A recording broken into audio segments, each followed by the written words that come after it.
Purposely. Your life, God's purpose. Listen at purposely.com.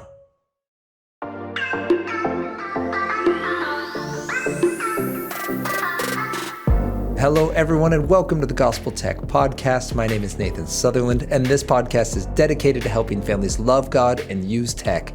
Welcome to 2025. I am excited to be talking with you about how we can use our tech on purpose, not for purpose. And my hope in this conversation is helping us figure out how do we start the new year well with our technology. So let's jump right in. There's really three questions that I want to ask. The first is, let's make sure we understand which tech we're using, which tech we might be concerned about, and what we can do instead.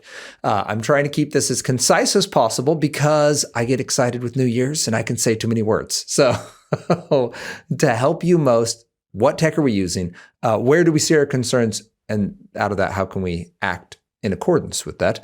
How do we act on our concerns? And then third and finally, what can we do instead?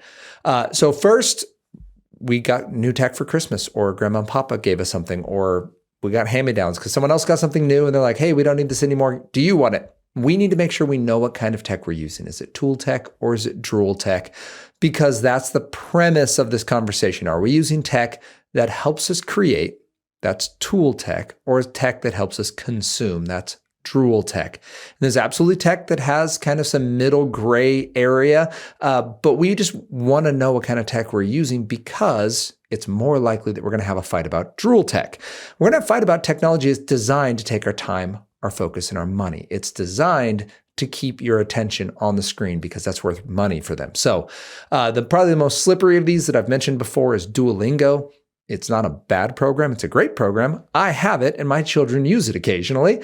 But it is one of the programs that you're going to fight about more because you went on to say, hey, I've got 15 minutes to practice this new language. And it's going to say, hey, but you're 50 points away from this next league. Shouldn't you give us an extra 5 minutes so that you can get there?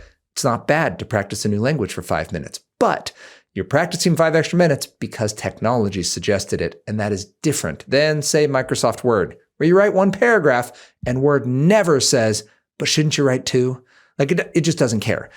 Tool tech in Microsoft Word, drool tech in Duolingo, because it's designed to keep eyes on the screen, whereas tool tech just wants to help you accomplish your goal. Once you know if it's tool or drool tech, you now have the ability to go talk it out. So video games, your kid got a new gaming platform or the same old gaming platform and maybe a new game, or the same old gaming platform and we just have never addressed it and it seems to have gotten out of whack because of Christmas break. Cool. Now you can go to your child, and this is the question of, all right, what if I have a concern? We now know what kind of tech we're dealing with, and that doesn't mean you're only going to have conflict with drool tech. Just means it's most likely, and that gives you a talking point where you say, hey, I've noticed you're not stopping at our time limit of 15 minutes or 20 minutes or an hour and a half, whatever your time limit is. It might be a streaming service, by the way, that does this. This is what we deal with our 5-year-old, where she's learned if she just waits 10 seconds, a new video starts, and she didn't click anything, and that's obviously not her fault that she didn't close the screen and walk away, because our viewing happens on a laptop. But that is drool tech. The show wasn't bad, but the platform is fighting us on good decisions, and 5-year-olds generally lose that fight. If you get to watch one Bluey, but you stay and you could watch two, mom and dad might not even be in the room in the moment, like, win for us.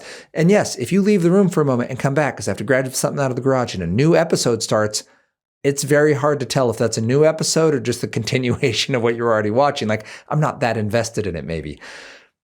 That's a tangent to say, tool and drool tech, you have that conversation because drool tech is going to fight you, but tool tech can still be misused. So what happens if you have a concern? You focus on where you are concerned. I like to use the RESET acronym: relationships and responsibilities, emotions, sleep, enjoyment, and time.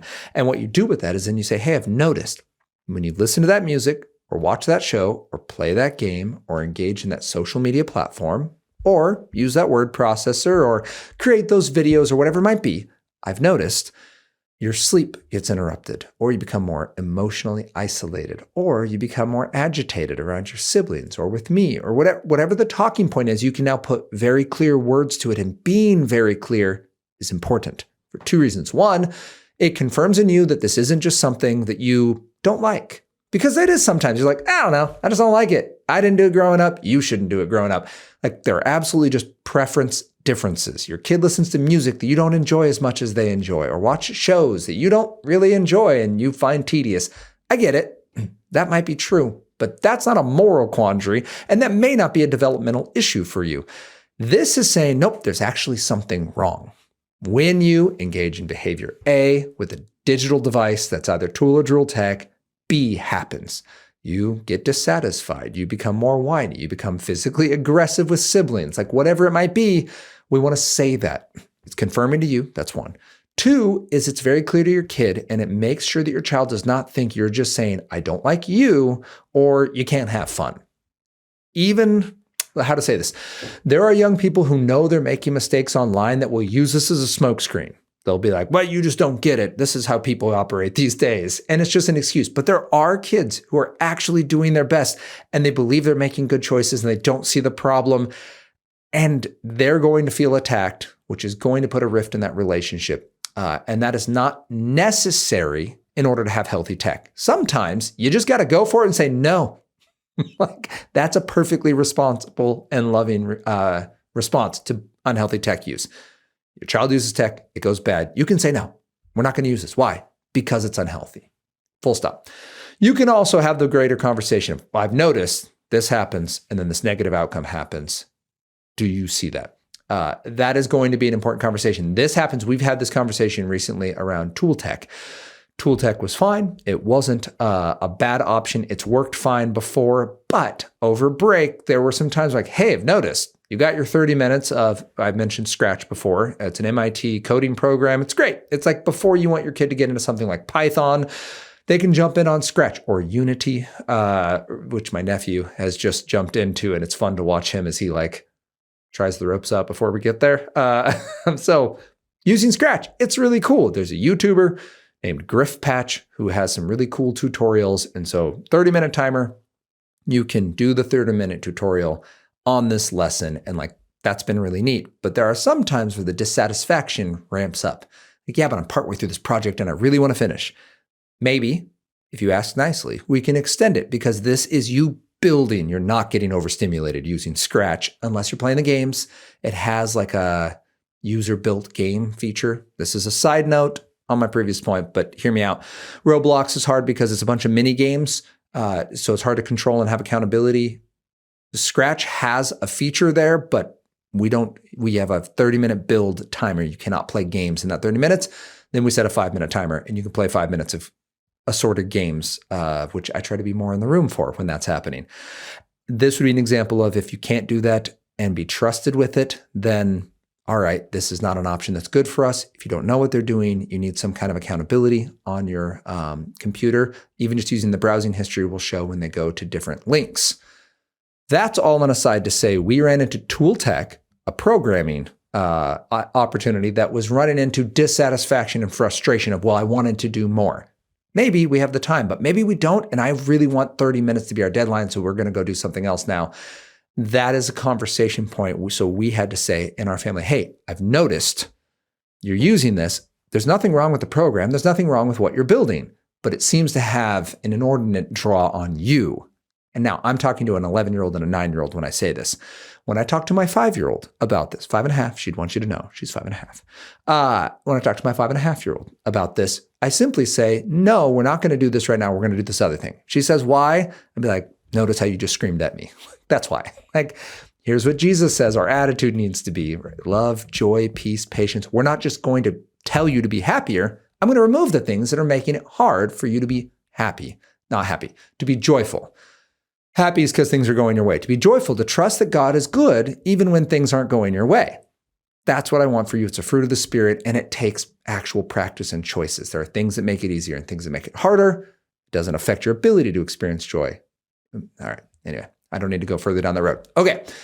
So you have two types of tech. You're now speaking directly to a reset for your child, saying, hey, I've noticed this tech seems to be hurting. Then we need to go, all right, if we're talking about tool tech, my child is using perfectly fine tech, but it's not going well because I can see reset off and we can see the fruit. And I do want to read this because it's Galatians 5:22 and it's a new year. So let's reset our minds that the fruit we want to see coming out of our tech use is love and joy and peace and patience and kindness and goodness, gentleness, and self-control. That's important because if you can just get love, choosing the highest good for another person, joy, that satisfaction in the Lord, even when things aren't going well, even when you're not happy, you can have joy because with the eyes of faith, you can see what is true and whose you are, not just what's happening to you and who you feel like you are. And self-control, you can get that last fruit. You want your child to be around those activities, those people, and use that technology that builds that. Anything that distracts from that doesn't mean it's bad, doesn't mean you can never use it. It just means something's off. Do we need more sleep? Do we need to get food? Are we getting hangry? Or do we just need to stand up and take a walk? So we have that awesome example of tech, tool and rule. Then we have an example of, is it going well? And if it's not, the words we can say. And I want to point our eyes not just at the specific fruit, but another way of thinking this is, does this extend your ability to be who God's made you to be? In 1 Corinthians 14, we are reminded that God is a God of peace, not a God of confusion, that there is the self-control fruit that is important. And in that case, it's specifically talking about speaking God-given words, but it applies to the rest of our behavior. Like we should be able to manage ourselves, not just because it's good for society and we want to, there's a lot of focus in the church on like, hey, we want to really focus on the gospel and we don't want to focus on just behavior management. I get that. You don't just change, you don't tie new fruit to a dying tree, but the fruit is a very real example of extending from the inside. What comes out is an example of what's going on inside. So when that gets exposed, we do lovingly address that and we cut off and gouge out the things that are causing us to sin. Disobedience to parents is a sin. Lying is a sin. There are sins tied up with our tech use. So don't just think, well, we have to only worry about Bible verses and it'll eventually tie over. Lovingly intervene in unhealthy tech. Third and finally, what do we do instead? If we got some tech that's just overwhelming, tool or drill, what do we do? And the easiest way is get real world activities. Jonathan Haidt in his book, The Anxious Generation, says real world experiences are embodied, meaning they're happening person to person in real life. You can see real time facial expressions. They interact with you because it's synchronous. That's the second piece, meaning it's happening in real time. So when I say something, you react to it. If I've offended you, your face shows that. If I say something funny, you laugh in real time. What we're doing right now is not synchronous. This is not a real world experience. It's still valuable. There's a place for it. But we are talking about what do we do instead of unhealthy tech experiences. You don't throw your kid on a podcast. That's a great opportunity. But if they're already showing they need a different option, don't throw them on a podcast or on an audiobook. Those are great options for a rainy day when things are going well. When things are not going well, what do we do instead? Embodied, synchronous, one-to-one or one-to-several. So small group, basically, and then a high barrier for entry. Meaning these are people that you've live in community with. You're not just sending them out amongst strangers. You are sending them out amongst a group of individuals that there's a cost to belong. Meaning you are mean to one of these people, there's going to be a conversation. That kid's going to go tell their parent, that parent's going to tell you, and there will be action. They're not just like, well, you know what? Some people are mean kids. It's an actual opportunity to build character, to direct our children, to raise them up in the way they should go. These are the sorts of activities we're looking for, which we like to call analog adventures.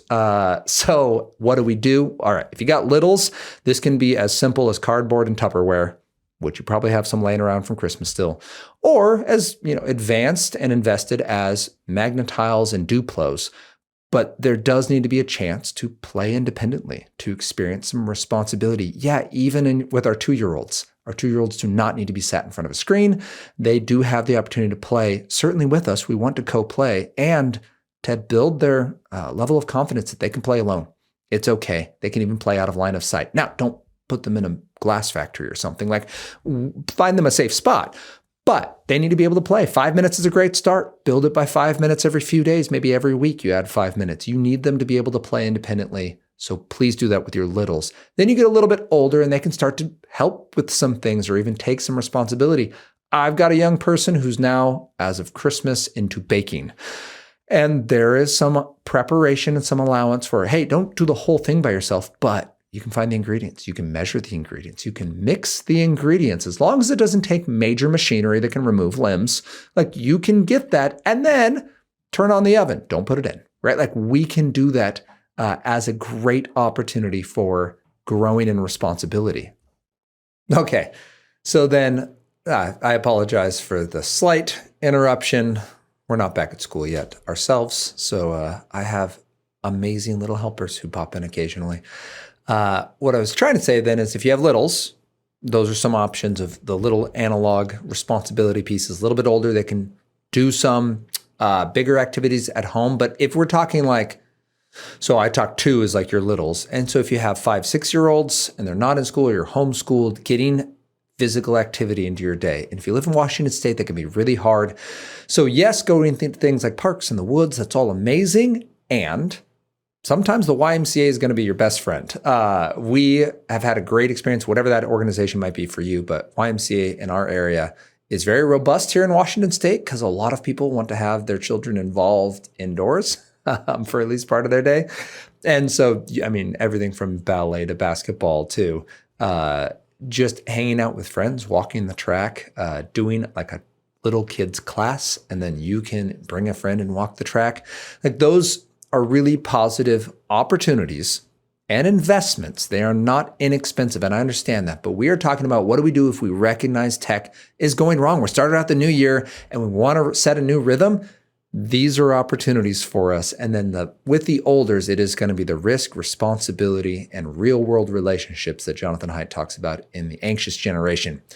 Risk meaning they need the opportunity to make choices on their own. Maybe they're risking burning the brownies when they bake them for themselves. Maybe they're risking messing up a project that they're working on in the garage. Maybe they're risking physical harm climbing a tree or playing outside, but that is an important scaled risk. Don't let them just start off by playing, well, don't ever let them play Frogger on the highway, but don't let them start off with something that can cause serious harm and they have no preparation and they've showed no responsibility, because that's the second piece is risk should be tied directly to their responsibility. If they've proven themselves faithful in little things, they're kind to their siblings, they can listen to your directions, and they can let you know when something's gone wrong because you have that trust, that kid gets a higher level of risk. Whereas there are some kids, you just know that they're trying to make mistakes on purpose, and you just lovingly don't allow as much risk. And you know that kid needs the opportunity to experience risk, but they're also a risk just surviving day to day. That's important for us as parents to say, hey, you know what? You can't do this. I need you to show me that you can do these other things first. Family chores, family meals, participate in open, real world relationships. And then you can certainly go that place by yourself or participate in that activity or try doing this without me around. Last one is the real world relationships. Whatever your kid's involved in, invite a friend to join, invite yourself to join another friend if they're going and doing something. This is answering the question of, okay, but what do we do instead? The analog adventure piece, risk, responsibility, and real world relationships are going to be key, and it scales with your kids. So simple stuff for littles, growing independence, even for the 5 and 6-year-olds of, well, Hadley was the one who came in. So with the Hadleys, they're like, hey, I need you to play independently right now. We're not going to turn on a show. We're not going to do those things. There are seasons where we do that. You can watch a movie so that I can finish this recording, but that's not what we're doing today. And then she needs to know that she's capable of like making her own fun for a couple minutes while I finish recording. It's not perfect. It doesn't always happen that way. And yeah, she will come in here afterwards and want to record herself on this and hear her own voice, and we'll have a silly conversation. And that's awesome. But there's a time and a place. Same for you. There's a time for tool tech. There's a time for drool tech. And there's a time to say, hey, you know what? I know this tech isn't wrong. We were very intentional in choosing it, and it's not going well for you. So we love you and we want to make a change, because that's how we're going to start this year off, with using healthy tech. I hope this conversation equips you to talk about that, where you can say, hey, I do know the 2 kinds of tech. I can see where it might be concerning, and we're going to make a change in conversation and relationship. That's amazing. Or on the flip side, you go, you know what? It's going really well right now. It's exactly what we want to see. Our children are looking more like Jesus and the fruit is incredible. So we're going to celebrate that with our kids. I can actually tell my children, I love it when you use this tech because it has this outcome on you. Really neat. Or on the flip side, they recently got into airsoft. That was like a Christmas thing for our older kids. And airsoft is like Nerf guns, but they fly faster. Like old BB gun wars, but not with metal. So nobody bleeds. And it's been very cool. I love the way you guys are being responsible out there. I love the way you're playing well with others. I love that you can get out in a little bit of rain here in the winter and play hard for a few hours and you're being positive, you're being encouraging, you're playing nice with others, and some kids that may not understand the rules, or kids that are younger than you, or kids that are older than you, and you're being tough with it. Like, I can say that, and I can say that too with technology. Hey, I love it when you use this tech well. To use the scratch and programming piece again. Like, I like this. I like the game you're making. I like the way you're using that. That's exciting to see, and I love what it brings out in you. And I also like it when you stop when I tell you to. Like, that is encouraging to me because that builds trust, and it builds my ability to understand that you're being responsible with the minimal amount of risk we're allowing you right now. So those are words you can say. You're welcome to praise your child for tech used well as intervene when it's not. If you have any questions, you're welcome to reach out, nathan@gospeltech.net, or follow us on Instagram and Facebook at Love God Use Tech. Yes, we're on social media because we know that people go to Google before they go to God. And we want to make sure that we have resources there that can equip and encourage them in these hard questions, these difficult, how would we say, hurdles to raising healthy youth in a tech world. Some of them have quick fixes. Some of them are more involved conversations, but all of them are important.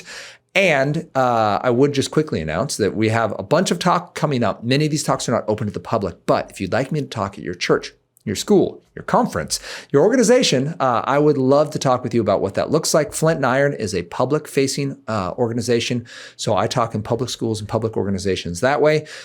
We do not mention the gospel and Bible verses, but we do a lot of good work in equipping young people to think about their purpose and potential, and adults to think about how do they raise healthy youth in a tech world. Then Gospel Tech, which is Gospel Explicit, where I get to bring the good news that God saves sinners, and we get to talk about what does that look like then with technology. We're booked through effectively March, so starting in April, May, June. If you are interested in getting some before the summer months, please do, or into next fall. We are already booking September, October of next year. So you can go to gospeltech.net, click on speaking, and you can send an email there and we'll get the conversation kicked off, or you can just reach out to me, nathan@gospeltech.net. Either way, I hope this is helpful. You feel encouraged that you are taking the bull by the horns, as it were, in healthy tech, and join us next week as we continue this conversation about how we can raise kids who love God and use tech.